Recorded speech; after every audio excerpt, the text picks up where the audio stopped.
కీర్తనల గ్రంథము 25వ కీర్తన. యెహోవా, నీ దిక్కునకు చూచి నా ఆత్మను ఎత్తుకొనుచున్నాను.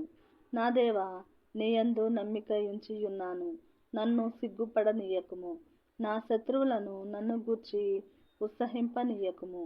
నీ కొరకు కనిపెట్టు వారిలో ఎవడునూ సిగ్గునొందడు. హేతువు లేకుండానే ద్రోహము చేయువారు సిగ్గునొందుదురు. యెహోవా, నీ మార్గములను నాకు తెలియజేయుము. నీ త్రోవలను నాకు తేటపరచుము.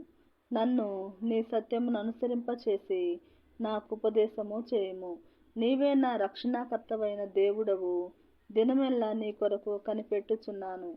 యెహోవా, నీ కరుణాతిశయములను జ్ఞాపకము చేసుకొనుము. నీ కృపాతిశయములను జ్ఞాపకము చేసుకొనుము. అవి పూర్వము నుండి ఉన్నవే కదా. నా బాల్య పాపములను, నా అతిక్రమములను జ్ఞాపకము చేసుకొనకుము. యెహోవా, నీ కృపను బట్టి నీ దయ చొప్పున నన్ను జ్ఞాపకములో ఉంచుకొనుము. యెహోవా ఉత్తముడును యథార్థవంతుడునై ఉన్నాడు. కావున తన మార్గమును గూర్చి ఆయన పాపులకు ఉపదేశించును. న్యాయ విధులను బట్టి ఆయన దీనులను నడిపించును. తన మార్గమును దీనులకు నేర్పును. ఆయన చేసిన నిబంధనను, ఆయన నియమించిన శాసనములను గైకొను వారి విషయములో యెహోవా త్రోవలన్నీయు కృపాసత్యమయములై ఉన్నవి. యెహోవా, నా పాపము బహు ఘోరమైనది. నీ నామమును బట్టి దానిని క్షమింపుము.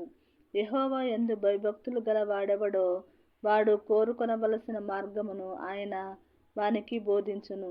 అతని ప్రాణము నెమ్మదిగా ఉండును. అతని సంతానము భూమిని స్వతంత్రించుకొనును. యెహోవా మర్మము ఆయన యందు భయభక్తులు గల వారికి తెలిసియున్నది. ఆయన తన నిబంధనను వారికి తెలియజేయును. నా కనుదృష్టి ఎల్లప్పుడూ యెహోవా వైపునకే తిరిగి ఉన్నది.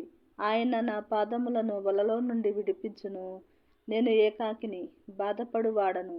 నా వైపు తిరిగి నన్ను కరుణింపుము. నా హృదయ వేదనలు అతి విస్తారములు. ఇక్కట్టులో నుండి నన్ను విడిపింపుము. నా బాధను, నా వేదనను కనుగొనుము. నా పాపములన్నింటినీ క్షమింపుము. నా శత్రువులను చూడుము. వారు అనేకులు. క్రూరద్వేషముతో వారు నన్ను ద్వేషించుచున్నారు.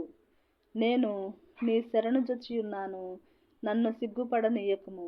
నా ప్రాణమును కాపాడుము. నన్ను రక్షింపుము. నీ కొరకు నేను కనిపెట్టుచున్నాను.